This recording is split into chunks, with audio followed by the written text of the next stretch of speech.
Section 14, question 3. The graphs of y equals f of x and y equals g of x are shown. F of x equals minus 4 cos 2x, and g of x is of the form m cos nx.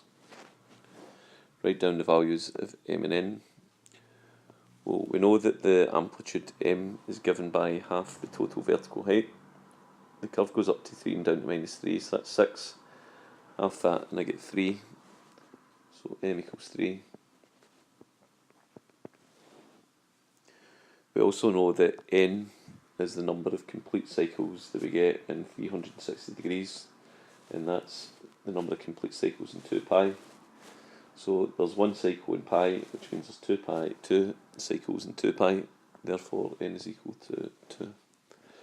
That's part A. Part B, find correct to one decimal place the coordinates of the points of intersection of the two graphs in the interval 0 to pi. This is a radians question rather.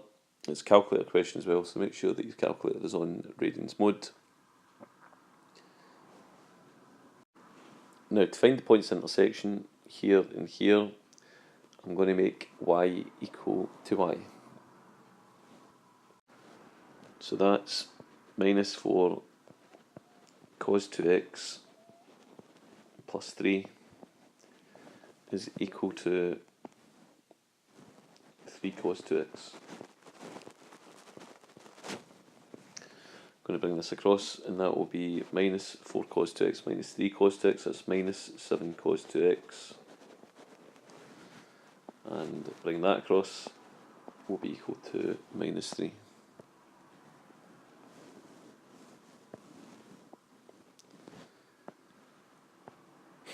So 2 negatives cancel.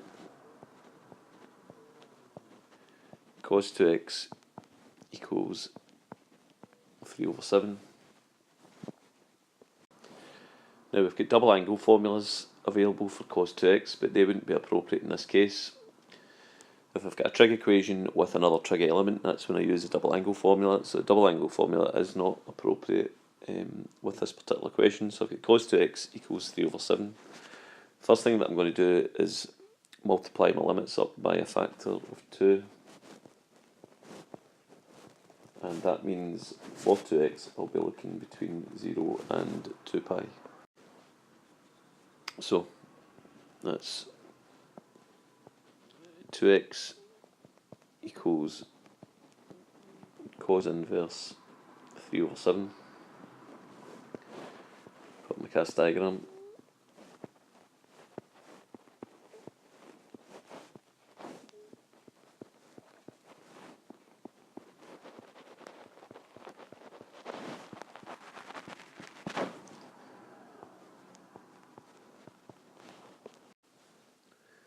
So my first solution in the all quadrant, so I'm in the all quadrant, the cosine quadrant, in the all quadrant, that's 1.1. The cosine quadrant, that would be 6.28, take away 1.1, and that's 5.28. If I was to add on 2 pi to either of my solutions, I would be out with my limits. So 1.1 and 5.28 are the two solutions that I'm looking at. I'm now going to divide by 2, and that will give me 0.55 and 2.64,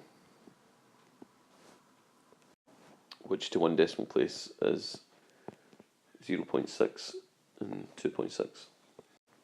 Now to get the y coordinate, so we're asked for the points of intersection, so we've got the x coordinates but we're looking for the y coordinates, so I'm going to sub these two, starting with 0.6, into one of the functions for the y coordinate, doesn't matter which one. So I'm going to go for y equals 3 cos 2x. So that will be y equals 3 lots of cos 1.2, and that will give me 1.1. So the first point of intersection is 0.6, 1.1. I'm now going to sub x equals 2.6 into y. So again, in the same function, and that will be y equals 3 cos, well, double 2.6, and I'll get 5.2, and that will give me 1.4. Second point of contact then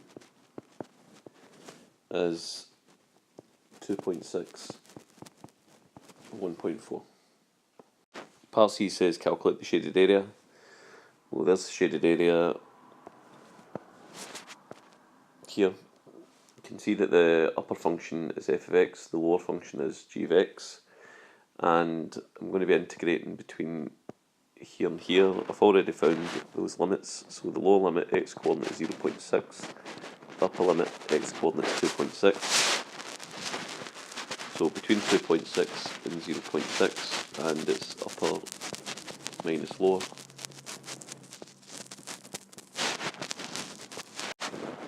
So the upper is minus 4 cos 2x plus 3, minus the lower, which is 3 cos 2x. Now, integrating this function here can look quite complicated, but it's actually pretty easy if I look at my table of standard integrals on the formula sheet.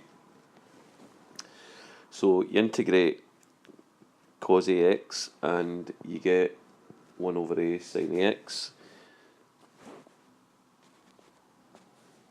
So let's have a go. So it's going to be minus 4 lots cos 2x. So integrate cos 2x and I'll get, it's a definite integral, so no constant integration, but integrate cos 2x and that will give me 1 over 2 sin 2x.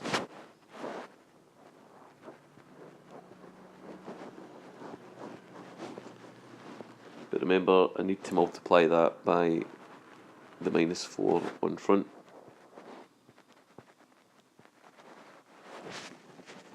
Integrate a constant and it becomes the constant x. So integrate cos 2x again, we've did it. So that's 1 over 2 sin 2x, but I need to multiply that by the 3 that's in front.